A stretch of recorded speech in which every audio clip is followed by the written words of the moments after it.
Howdy howdy, this is Mr. Potter, and we're going to be doing day 4 of our logic course. Today we're going to be talking about logically equivalent statements and biconditional statements.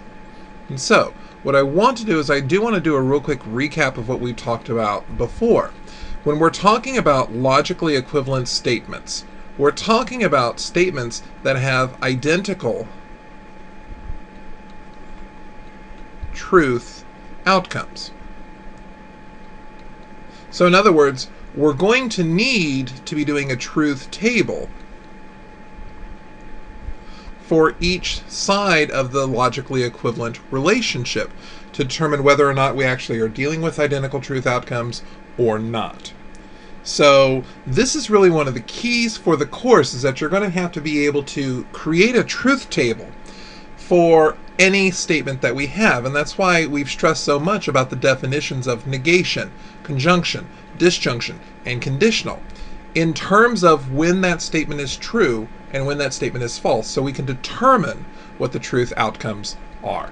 So I want to start with a couple of terms that we had in the previous section. We had talked about a contrapositive. Remember that a contrapositive is a statement, is a conditional, that has the antecedent and consequent both exchanged and negated.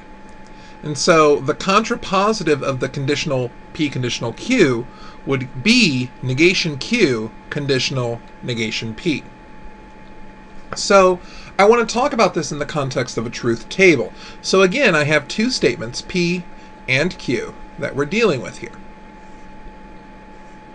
And P is going to be true, true, false, false. Remember, we have this pattern that we're going to be using in all of our truth tables. Q is true, false, true, false. And a conditional is a statement that is only false if the antecedent is true and the consequent is false. So for us, it's only false on the second row. Everywhere else, my statement will be true. So this is my conditional statement, which I want to then compare to this contrapositive. Now, for the contrapositive, I have a different antecedent than a statement that I've had before. My antecedent is negation Q. So I want to take a look at negation Q in a vacuum. I want to take a look at what negation Q actually is. Remember that a negation is a statement that has the opposite truth value of a given statement. In this case, the opposite of TF. Similarly, my consequent is negation P, and I need to evaluate it given the column P that we have here. So this would be false, false, true, true. So what I've really got here is I've got a conditional with a clear antecedent, negation Q, and a clear consequent. And I want to know when the antecedent is true and the consequent is false. And again, that takes place on the second row, so that's the only place my contrapositive is false. Every other place, it is true. And so what I notice about these truth outcomes is that they are identical. They are TFTT in each case. And so what I have here is I can really say, yes, they are logically equivalent. And so I can say that P conditional Q is logically equivalent to negation Q conditional negation P. So the key here is that we're going to be using a truth table to evaluate when a particular statement is true, when a particular statement is false, and we want to determine if these truth outcomes are identical. And if they are, then we're dealing with logically equivalent statements. So when we were talking about conditionals, we also talked about an inverse and a converse. Remember that an inverse is a conditional statement that has the antecedent and consequence negated, and a converse is a conditional statement that has the antecedents and consequence exchanged. And so I want to do a truth table for each of these expressions, each of these statements. And I'm dealing with two letters, two statements, P and Q. And of course, I'm interested in when these are true and false. And I'm going to need a bit more room for that. Remember that P is going to be true, true, false, false. Q will be true, false, true, false. And I've got an antecedent of negation P, which would be false, false, true, true. And I've got a consequent of negation Q, which is the negation of this Q, so it would be false, true, false, true. And a conditional is a statement that's only false if the antecedent is true and the consequent is false. And that takes place on the third row of this table. So that means I'm going to have true, true, false, true as my truth outcome. And I'm going to want to compare it with this Q conditional P. So when I'm dealing with Q conditional P, my antecedent now is Q. My consequent is P, and so I'm looking for trues here and falses here. I know it seems backwards, but that's only because the Q and the P, my antecedent and consequent, are written backwards. But I'm still looking for where my antecedent is true and my consequent is false, and that takes place again on the third row. So that means the first, second, and fourth rows are true. And so I'm looking at these truth outcomes, and you see that they are identical. So I would indicate that yes, they are logically equivalent. And I could say that the inverse, negation P, conditional negation Q, is logically equivalent to the converse, Q conditional P. And so what we're going to be doing today is we're going to be talking about logically equivalent statements, expressions, statements that are always true at the same time and always false at the same time, statements that have identical truth outcomes. And so I'm going to talk about a very simple one now, the concept of double negation. Now, when we were talking about a negation, we said that the negation was a statement that has the opposite truth value of a given statement. And when we're talking about it in the context of a keyword, we said that our keyword was not, and we would either put a not in, or if a not was already in there, we would take a not out. What's important is that if a not's already there, I'm not going to put another not in there. So the negation of Mr. Potter's shirt is blue is Mr. Potter's shirt is not blue. I can't take the negation of that following statement and say Mr. Potter's shirt is not blue. I would simply take the negation out and say Mr. Potter's shirt is blue. In other words, we're saying that the opposite, the negation of an existing negation, should be the statement itself. The idea is that negation will either put a not in, or in the case of a double negation, take the not out, and we'll be back to our original statement. Now, when we've been doing these truth tables, we've been looking at them in the context of how many statements do we have? Well, how many letters do we have? And what you notice is that we have one letter, P. And that letter is a statement. A statement is a sentence that is either true or false. So because we only have one statement, because we only have one letter, our column will only have 2 rows. And so what I can do is evaluate negation P. It's going to have the opposite truth value of the given statement, so it's going to be false, true. And now I want to do the opposite of negation P. So I want the opposite of what I've already got here. So the opposite of false is true. The opposite of true is false. And so this truth outcome is identical to this truth outcome. And so I can say, yes, they are logically equivalent. And so I can say that the negation of negation P is logically equivalent to P. And this is our first negation logical equivalence, the idea that the negation of a negation gives us our original statement. What we're going to do in the course of this lesson is we're going to talk about negating all of our other statements that we're familiar with. And a key is that we're going to be using what's called DeMorgan's law. So if I have a conjunction, P conjunction Q, and I wanted to figure out what the negation of that conjunction is, well, let's see what we've got here. I've got a P and a Q, and I've got P conjunction Q that I will eventually want to negate.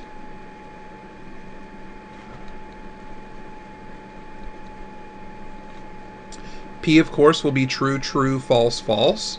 Q is true, false, true, false. And a conjunction is a statement that's only true if two given statements are true. In other words, only in the first row are both of these statements true. Everywhere else is false. And I want to negate this. So I want the opposite truth values of this given statement, which means I want false, true, true, true. And I'm looking at this.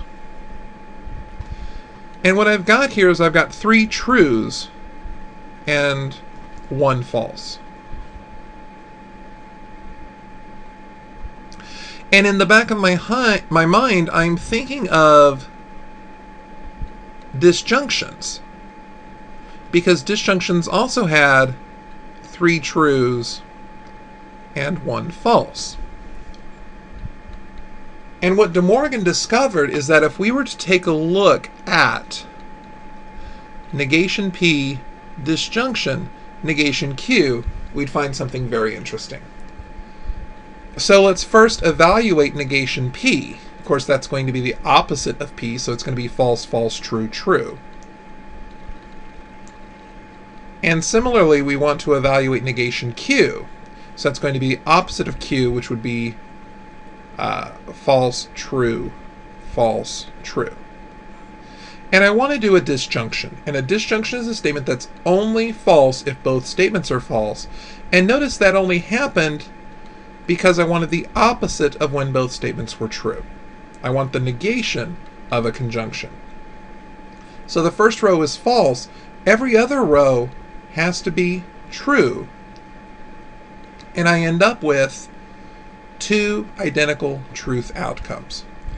And so what DeMorgan's law says is that the negation of a conjunction will give me a disjunction where both statements P and Q are negated. And so this is the first of DeMorgan's laws. But what this allows us to do is to determine what the negation of a conjunction is. Just as before we determined what the negation of a negation was.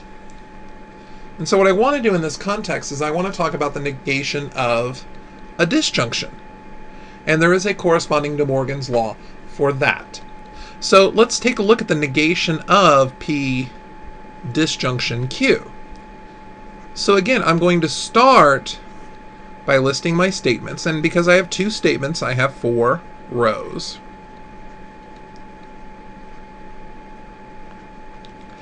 And I always want to do the parentheses first. So a disjunction is a statement that is only false if 2 given statements are false. That happens in the 4th row. Everywhere else is true. And if I do the negation of that, I end up with false, false, false, true. This is the truth outcome that I'm looking at. And I'm noticing that I have 1 true and 3 falses. And this is the behavior we saw in a conjunction. A conjunction will have 1 true, a statement that's only true if the 2 given statements are true, and it will be false otherwise. But I'm really dealing with negations here, so I want to talk in the context of negation P and negation Q. So I've got false, false, true, true for negation P. I've got false, true, true for negation Q. And I want to deal with a conjunction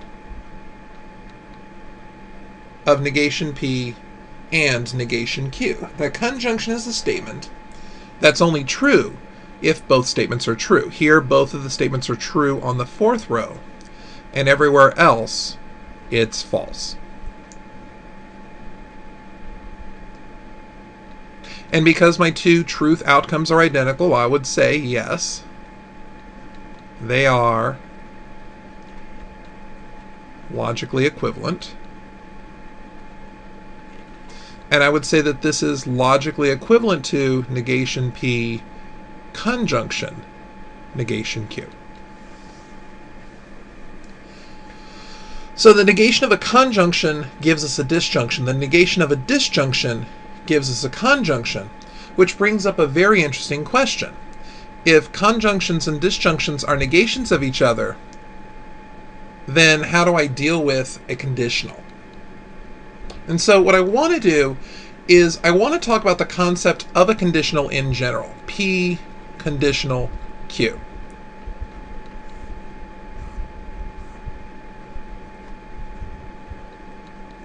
And of course, P is going to be true, true, false, false.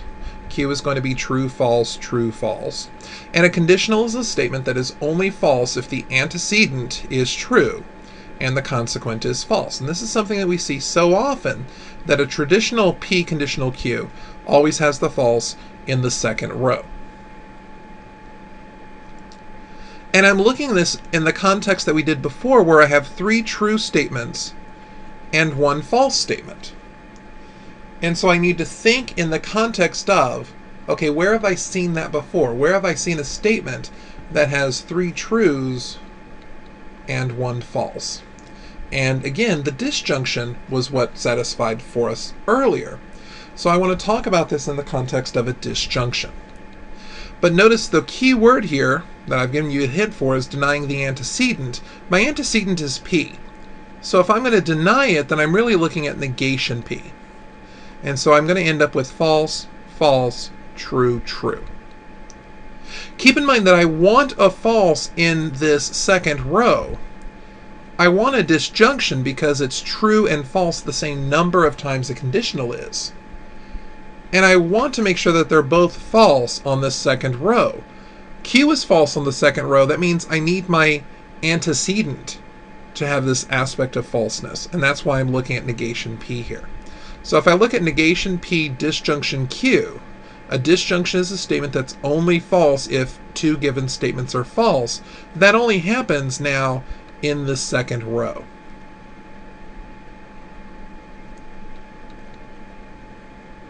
And so what we've got here is this very impressive idea that I can always rewrite a conditional as a disjunction. So yes, they are logically equivalent. And this really is going to be the key to figuring out what the negation of a conditional is. Because if I were to come around now and say, oh, I want the negation of this statement, well, now I want the negation of this. And all the rules that we've talked about today come into play. This idea of the opposite of a disjunction should be a conjunction. The negation of negation P should give me regular P by double negation. And the Q also ends up being negated. So now I have a technique for finding the negation of a conditional.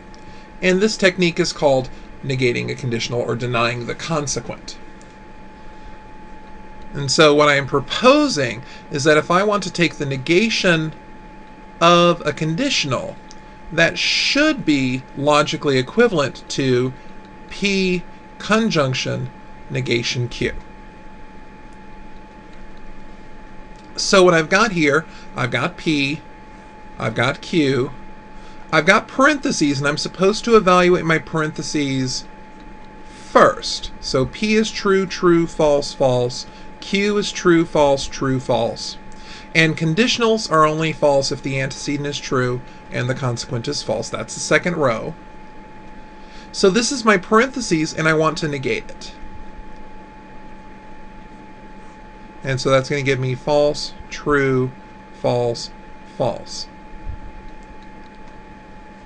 And in the context of what we've talked about before, I'm noticing in my truth outcome, I have 1 true and 3 falses. And I know to expect that behavior from a conjunction. A conjunction is a statement that's only true if 2 given statements are true. It's got to be false the other times. So if I want to do this right side now, I already have P. That's this first column. I just need negation Q. And a negation is a statement that has the opposite truth value of a given statement. And I want a conjunction of P with negation Q. And a conjunction is a statement that's only true if two given statements are true. Second row. Everywhere else has to be false. And so what I notice here is that, yes, they are logically equivalent. And so I can now go ahead and say that the negation of a conditional is logically equivalent to a conjunction that denies the consequent. So, what we've done here is we've got several logically equivalent relationships where we're negating something. Every time we're negating something, we're figuring out what statement has the opposite truth value of this. And we'll talk about these in sentence form in tomorrow's lecture. But the first one we had was double negation, that the negation of a negation statement returns from our original statement. For DeMorgan's law, we said that the negation of a conjunction was logically equivalent to a disjunction of the negation P and the negation Q. And the negation of a disjunction was a conjunction of negation P and negation Q. And the negation of a conditional was also a conjunction, but because we're denying the consequent, only the consequent gets negated. P stays the same.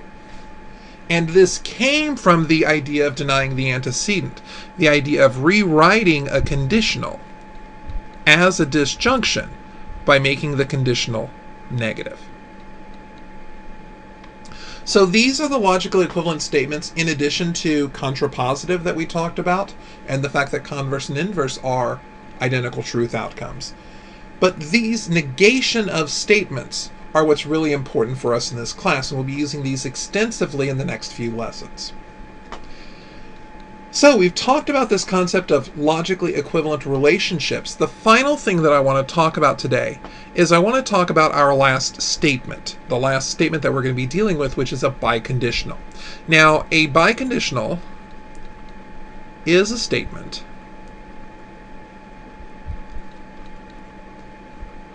that is only true if two statements have identical truth values. A biconditional is a statement that is only true if two statements have identical, equal truth values. And it's a biconditional, so just like bicycle, just like biweekly, I'm going to be taking a conditional both from P to Q and from Q to P.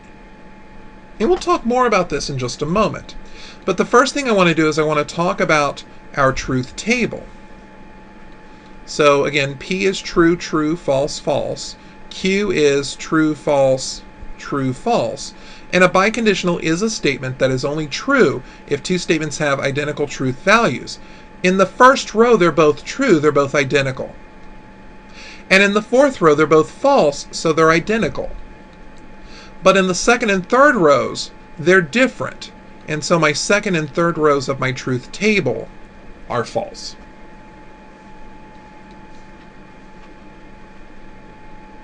This is a biconditional, so I'm really thinking of this in the context of two conditionals. I mentioned this when I was talking about the symbol. I have the conditional from P to Q, but I also have a conditional from Q to P. Now, of course, we'd never think of writing it like that. We'd try and write it as an arrow pointing to the right. But I'm really looking for both of these to be true at the same time.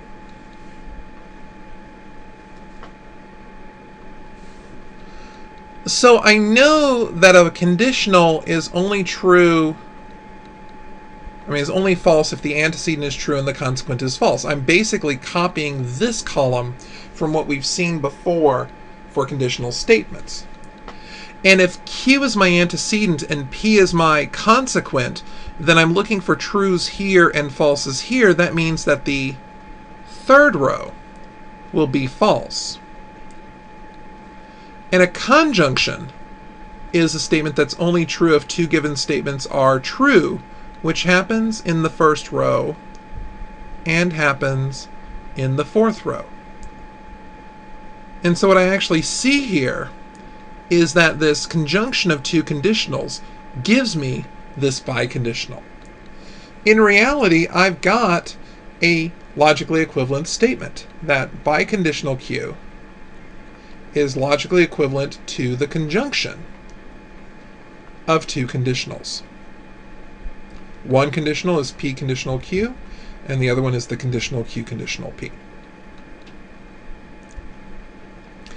And so it really helps when I think of this bi as being two. A biconditional really is two conditionals.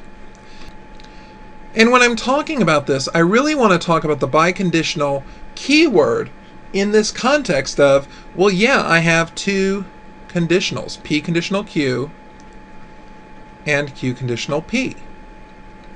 So I'm really talking about this in the context of two conditionals. And when we were talking about keywords, one of the things that we saw is that we had Q if P, and we also saw P only if Q. And so we're really combining these with a conjunction. So we're really combining it with the keyword and. So our keyword is if and only if. So I'm talking about this in the standpoint of, if I want P to be the statement, Mr. Potter's shirt is blue, and I want Q to be the statement, the room is dark, then if I wanted to write P biconditional Q, I would say Mr. Potter's shirt is blue if and only if the room is dark. So our keyword per se is the phrase if and only if. And we're going to insert it between the two statements that we're referring to. A biconditional is a statement that is only true if two statements have equal or identical truth values. So what we've done today is we've talked about logically equivalent statements, and we've introduced our final statement that we're going to be referring to in this class, the biconditional. So I thank you for watching. Please tune in next time for day 5, and I'll see you later.